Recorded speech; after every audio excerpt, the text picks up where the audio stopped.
is a very special day. It's the annual Aaron Gregory show. Yeah! You see, today is my favorite day of the year. It is pre-World Cup Finals prep video with Aaron Gregory Day. Meaning, I get to saunter my happy butt. Saunter's a word, dude! Why don't people use the word saunter anymore? Man, dude, America's down the tubes, man. Back in the day, people were sauntering left and right. Maybe that's what's wrong with America. Not enough sauntering. What were we talking about? Yeah, okay. So I'm headed to Aaron's house, Nick Gregory. He lives up the road from me a little bit, and he is getting his DSM, which is proper. Maybe this isn't going to be a good video, guys. I'm sorry. Tune out now. Aaron Gregory is getting his DSM ready for World Cup Finals. Haltech World Cup Finals, import versus domestic. Woo! We made it. Cool. So I'm heading over to Aaron's house. I'm going to show you the state his car is in and kind of run through what his goals are for this upcoming event and ask him why he waited till the week before World Cup Finals to get his car ready to go. I'm curious at his answer. I'm sure he's going to be like, I had so much, I got things to do. I work 30 hours a week, dude. That takes up a solid chunk, and whatever other ridiculous excuses he will have. Hey, bud. Yeah, your favorite day of the year, dude. Time to hang out with me, bro. Why are you hiding from me? Hold on. I think the last time I was in this garage and did a video, this lift wasn't here. So he put this lift after we did my car. That's cool. That was nice of you to wait till my car was done. And then he TP'd the top so he could lift this heavy weight up in the air. And if you know the car, cool. It's dope. I don't need to give you a history lesson. If you don't know the car, I'll give you a quick history lesson. He built it in the shack we're standing in. He races it competitively 3 times a year, much like myself. The fastest ET is a 7.0X at 199 mile an hour with a 86, 85. Is that right? Yeah. All right, good. See, I know my history, dude. He just told me, like right before I started this clip. But again, just a refresher. Man, you need to paint your roll cage, dude. What are you doing? You're in such a hurry to get out of here. You're rubbing the paint off the thing. Anyway. Gotta check the Gregory. World Cup Finals prep. What class are you entered into? Wild Street. Wild Street. So let's go over what Wild Street means, Aaron. World Cup Finals actually requires minimum ETs to register. For Wild Street, Aaron's class, you have to go 779 or quicker in the quarter mile in order to pre-register for your spot. The rule book for imports, he was running a 73 millimeter turbo. He can use nitrous. He's all-wheel drive and a 4-cylinder, so he has to weigh 2,350 pounds. However, because he's using nitrous, he also has to add 100 pounds. So 2,450 pounds is what that car has to weigh. Comparing that to the V8s, let's take a look. Twin T3 or T4 turbos. Compressor has to be a 72.9 millimeter inducer. It can be a 427 cubic inch engine. However, with a Glide or a 400, the car has to weigh 4,150 pounds. If you have an air-to-water intercooler, you got to add 100 to that. If you're running T4 turbos instead of T3, you add 75 pounds to that.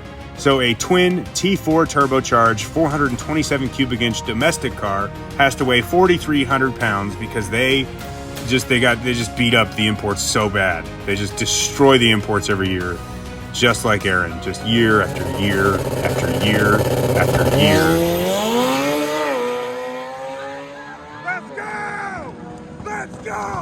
All right, so that's a brief recap on Haltech World Cup Finals and Wild Street specifically. Aaron really loves when I narrate stuff while he's trying to work on his car. But back to the task at hand. I'm helping diligently to get this car back together. I've been doing most of the work. He's been kind of just jerking off the whole time. Not really jerking off. That would be a weird video to put on YouTube. So the combo this year, a Precision 7385. We got Paratile gates. We got a Garrett gate also for boost control, I'm assuming. Is that right? Yeah. Perfect. A billet block. Bullet is the brand, I think, right? Bullet block. A bullet billet block. Manley crank. We have Wiseco pistons, R&R aluminum rods, CNC cylinder head, I assume. Stock cylinder head. You live dangerously. Dual Magnus fuel rails, billet valve cover. What intake is it? Magnus. Intake manifold. And a heavyweight 2,450 pound chassis. So heavy. And now it's the final push to get this thing reassembled. Again, it has not started since he went to the DSM shootout. And when he was at the shootout, and not that one, but this is his under tray. And it's ridiculous to me that he still hasn't even cleaned out the broken axle from the tray. Like, it's only been 3 months since the car's been parked. He waited 3 months to work on it. And he's leaving tomorrow morning. So thrash this thing back together, start it up. Let's get on the, what do they say? Get on the chip. Let's get it on the chip and get it ready for World Cup finals.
Wait, what are we doing here, bud? Hang on a second. No, I'm not hanging on anything. I'm not gonna, what is this? The DeWalt? So, oh yeah, no, you're good, dude. It's coming out. We're good. Do you still have to do the drill bit now? Yep. Okay, well, I'm here for you.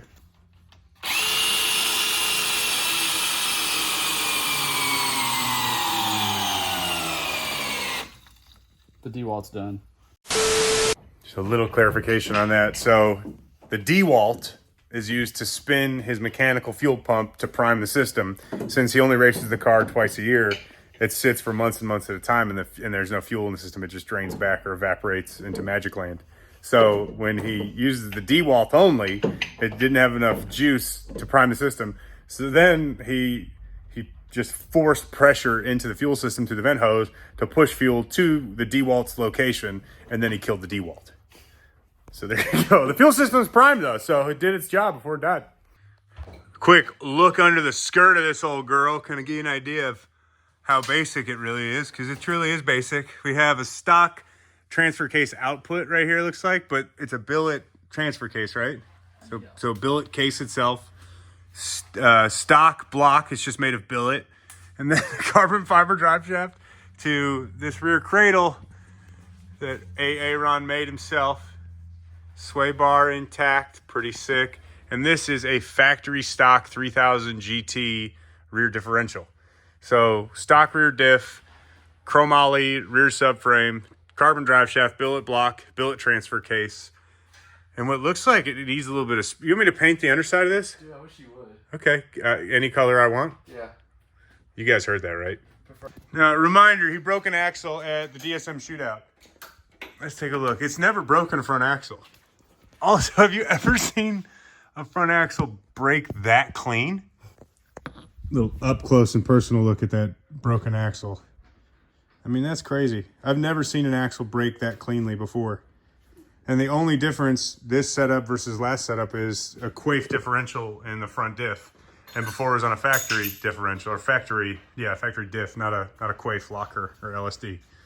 So maybe that's the problem. Maybe you need to go to the crappier parts. It'll fix the problem. All right, so this is one of those true first starts. You can tell because the windshield's covered in dust. I don't want to scratch it. Hasn't fired it up in a few months. All right, see what it'll do. Did you forget something? Yeah. All right, quick pause. We got a couple of ballooned batteries, so we're going to run to my homestead and get mine because I'm the best friend Aaron's ever had, dude.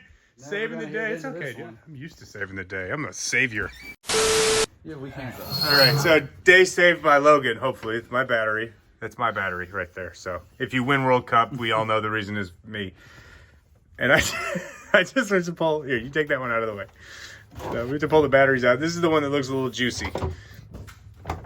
It's stuck to the tray. Try to get it out. Oh my God. Dude, what? Go, dude. Go lithium. All over your car. What the hell?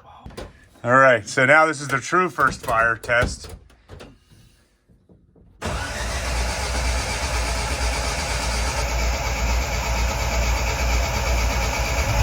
Uh-oh. There it is. All right. I heard it try. Oh. It wants to. Yeah, baby.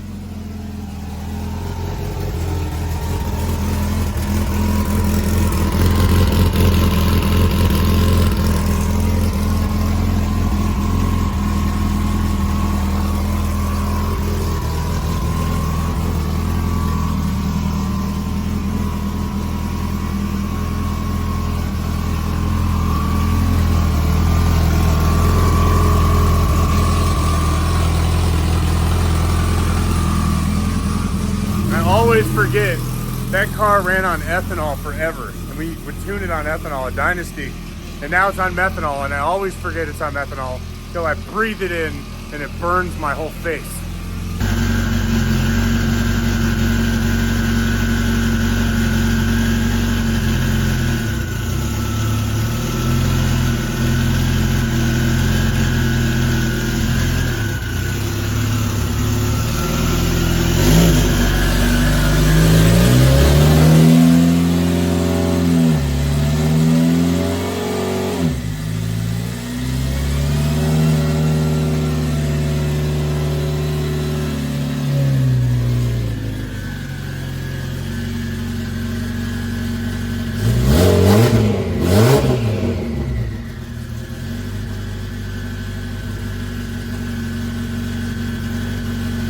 All right, so first fire after being dormant, it went well. I have convinced him to try to at least put it on the brake and see if it'll make boost, because otherwise he was just going to trailer it all the way to Maryland. Typical Aaron fashion. In typical Aaron fashion. Let's hope for the best.